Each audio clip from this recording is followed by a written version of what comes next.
report. Well, Homeland Security Secretary Alejandro Mayorkas has authorized several projects along the border, but still many issues remain.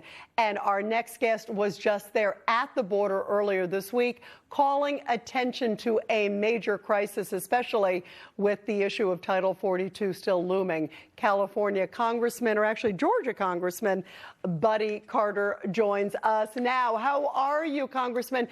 First of all, tell me about your visit there, because it was eye-opening. You've been to the border, I believe, what is it, 5 times since you've been in Congress? And what was your reaction to what you saw this week?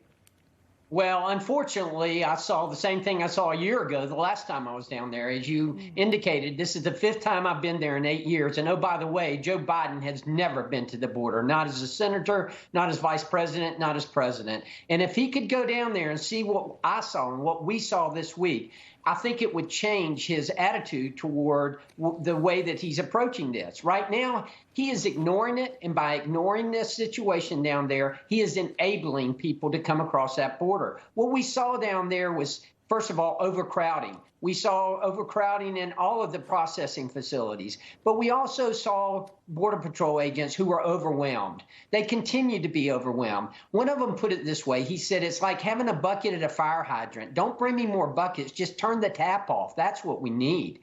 They're doing yeoman's work, but they're not doing the work that they were trained for. They were trained to be law enforcement officers, but instead they're having to work in the processing facilities. They're doing humanitarian work. And yes, they're doing great work, but it's not what they were trained to do. It's not what they want to do. It's not what we need them to do. What is the morale of law enforcement? Because, you know, the ones that I talked to, Congressman, feel really disenchanted that they're almost babysitters doing all the processing, yet not able to really do the enforcement like they would like to keep our country safe.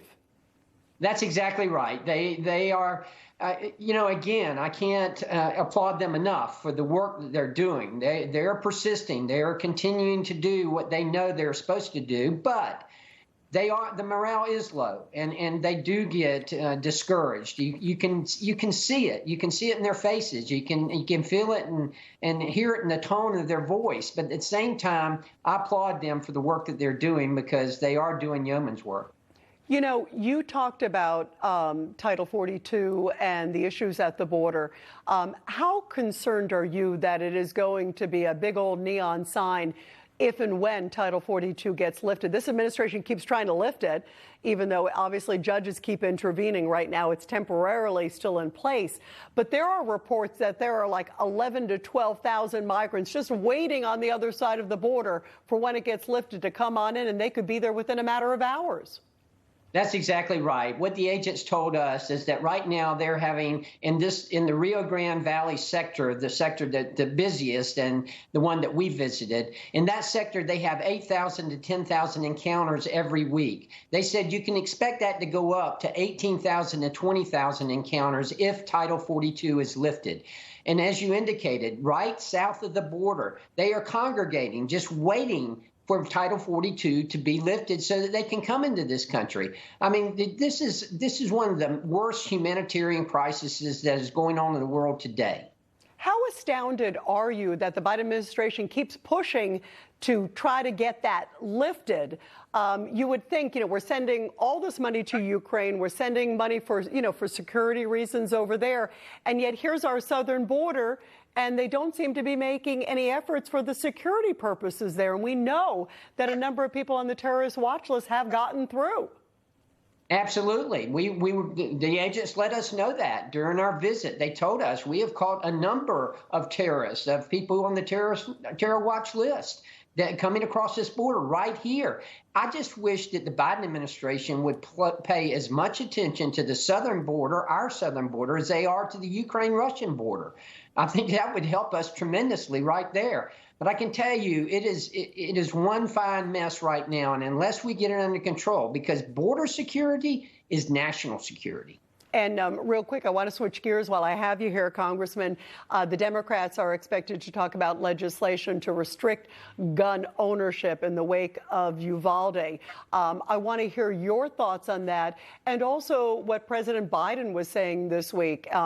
basically focused all on guns, guns, guns, and even going after so far the gun manufacturers. What's your reaction to what you're hearing and some of the vitriol also? Because it was basically, I couldn't believe some of the comments that were heard during the hearing. They were basically saying to the Republicans, as you know, are you with the students or are you with the killers? It was really horrible. That's the way they want to frame it. But we're not going to let them do that, because what needs to happen is we've got to harden our schools. The more I hear about Uvalde, the more that I feel like that, and it sounds like that there were policing errors there. There were major errors that were done there. We need to harden our schools. There's no question about that. We need to have a school resource officer at every school, no exception. And we need to make sure that the students are safe. All of us agree with that. Republicans, Democrats, Independents, nobody disagrees with that.